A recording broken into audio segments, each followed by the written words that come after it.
আসসালামু আলাইকুম সুপ্রিয় দর্শক, আরও একটি নতুন ভিডিওতে আপনাদের স্বাগতম।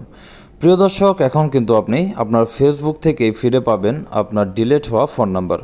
অপ্রিয় হলেও সত্ত্বেও বিষয়টির জন্য আপনাকে অবশ্যই আপনার গুগল প্লে স্টোর থেকে ব্যবহৃত ফেসবুকটি সবসময় আপডেট রাখতে হবে। যদি আপডেট করা না থাকে প্লে স্টোর থেকে আপডেট করে নেবেন। এরপর আমি সরাসরি আমার ফেসবুকে চলে যাচ্ছি। ফেসবুক থেকে সবার উপরে যে অপশনটি দেখতে পাচ্ছেন প্রোফাইল আইকনে এটি ক্লিক করে দিচ্ছি। প্রোফাইল আইকন থেকে সেটিংসে চলে যাব। সেটিংসে চলে যাচ্ছি। সেটিংস থেকে আমরা চলে যাব পার্সোনাল ডিটেলস ক্লিক করে দিচ্ছি।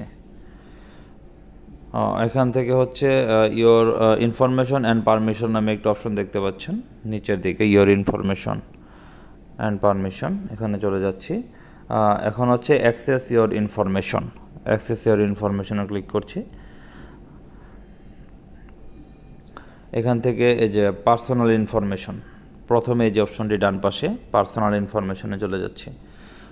তো এখান থেকে সবার নিচে দেখতে পাচ্ছেন যে ইয়োর অ্যাড্রেস বুক নামে একটা অপশন রয়েছে। ফেসবুক ইউজ করার পর থেকে যতগুলো নাম্বার আপনি ডিলিট করেছেন সবগুলোই আপনি এখানে খুঁজে পাবেন। ক্লিক করে দিচ্ছি ইয়োর অ্যাড্রেস বুক। তো কন্টিনিউ, এখানে ক্লিক করব। See contact you have uploaded in messenger, এখানে ক্লিক করছি।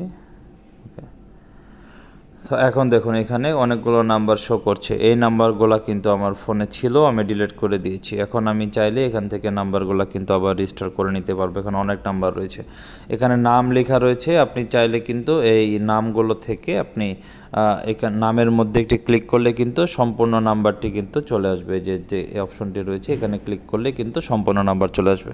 দর্শক, এভাবে কিন্তু ফেসবুক থেকে আপনি আপনার হারিয়ে যাওয়া বা ডিলিট করে যাওয়া ফোন নাম্বারটি খুঁজে পেতে পারেন। দর্শক, আশা করি বুঝতে পেরেছেন। পরবর্তী ভিডিওতে আবার কথা হবে। সে পর্যন্ত ভালো থাকুন, সুস্থ থাকুন। আল্লাহ হাফেজ।